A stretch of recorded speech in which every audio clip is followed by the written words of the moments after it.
नमस्कार। मैं डॉक्टर राजेश पारसनीस। आज बात करेंगे आपकी गर्दन की। कई लोगों को आज गर्दन की तकलीफ बहुत भारी मात्रा में हो रही है। गर्दन में दर्द, जकड़न या वही दर्द आपके कंधे में हाथ में जाना, ये एक आम प्रॉब्लम हो गया है। ये क्यों होता है? गर्दन का स्ट्रक्चर क्या होता है? कैसे प्रिवेंट करते हैं? ट्रीटमेंट क्या होती है? ये थोड़ा देखेंगे। आपके गर्दन में 7 मणके होते हैं। हर 2 मणकों के बीच में गद्दियाँ या डिस्क होती है। इसके पिछले हिस्से में एक बाम्बू जैसी कैविटी होती है, जिससे आपकी मेन स्पाइनल कॉर्ड या मज्जारज्जू आपके मेंदु से नीचे तक जाती है। इसके पीछे भी हड्डियां होती है, जिसको स्पाइनस प्रोसेस बोलते हैं, जिसमें आपके गर्दन के मसल्स या स्नायु अटैच्ड हुए होते हैं। तो इनका काम है सबसे इम्पोर्टेंट कि आपके गर्दन को और सर को सपोर्ट करना। सर का जो वेट है 4 से 5 किलो तक एडल्ट का, उसको प्रॉपरली संभालना। दूसरा काम है कि आपकी गर्दन बाकी स्पाइन की मात्रा में काफ़ी हद तक मूवमेंट इम्पार्ट करती है।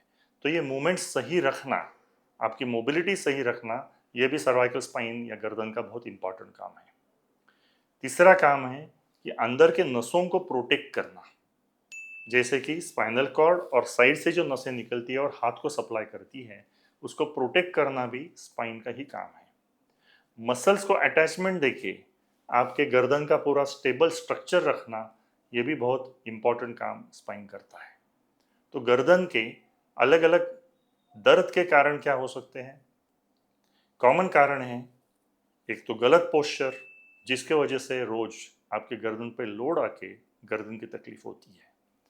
भारी मात्रा में ये चीज़ आईटी प्रोफेशनल्स, बैठ के काम करने वाले लोगों में ज़्यादातर दिखती है। नीचे झुक के काम करना, ज़्यादा मोबाइल का यूज़, गलत तरीके से काम करने के बाद मसल्स पे स्ट्रेन आना, ये सब से गर्दन की तकलीफ बढ़ते जाती है। अगर आप स्क्रीन के नज़दीक जाके काम कर रहे हो, गलत तरीके से यूज़ कर रहे हो, तो भी गर्दन की तकलीफ होती है। दूसरा कारण होता है, लगातार काम करने से नेक का पोस्चर बदल जाता है, जिसको बोलते हैं टेक स्नेक और टेक नेक। अब देखा जाए तो काफ़ी सारे लोग लगातार ऐसे काम करते हैं, तो उनका गर्दन का स्ट्रक्चर ही बदल जाता है।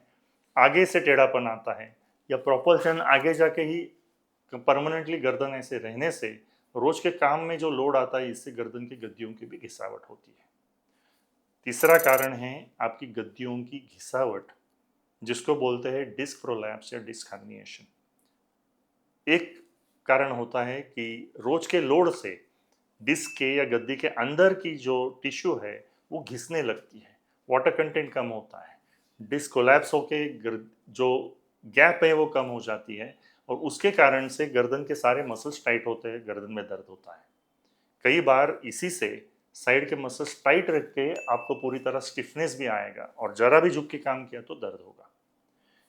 इसी से अगर साथ वाले पास वाले नसों पे दबाव आने लगा, तो ही दर्द, वही दर्द आपके शोल्डर में, कंधे में या हाथ में आ सकता है। नीचे तक दर्द जाना, हाथ में भारीपन या झुंझुनाहट भी वो दर्द के कारण होता है, जिसमें गद्दी के घिसावट के साथ नसों पे दबाव आने लगता है, जिसको रेडिकुलोपैथी बोलते हैं। और यही अगर काफ़ी सारी गद्दियाँ एक साथ घिसने लगे, एक साथ सारे गद्दियों की गैप कम होके जकड़न आने लगे, तो उसको स्पॉन्डाइलोसिस बोलते हैं। ये काफ़ी हद तक 40 के 50 की उम्र के बाद होता है, बट कभी कभी लोगों को जल्दी उम्र में भी ये चालू होने लगा है। तो ये कॉमन कारण है जिसकी वजह से गर्दन की तकलीफें आजकल दिखने लगी है। तो इसको अवॉइड करने के लिए भी काफ़ी सारी चीज़ें आप कर सकते हो, जैसे पोस्चर का ख्याल रखना, बाद बाद में ब्रेक लेना, और कई सारी चीज़ों का काम करते वक्त ख्याल रखना।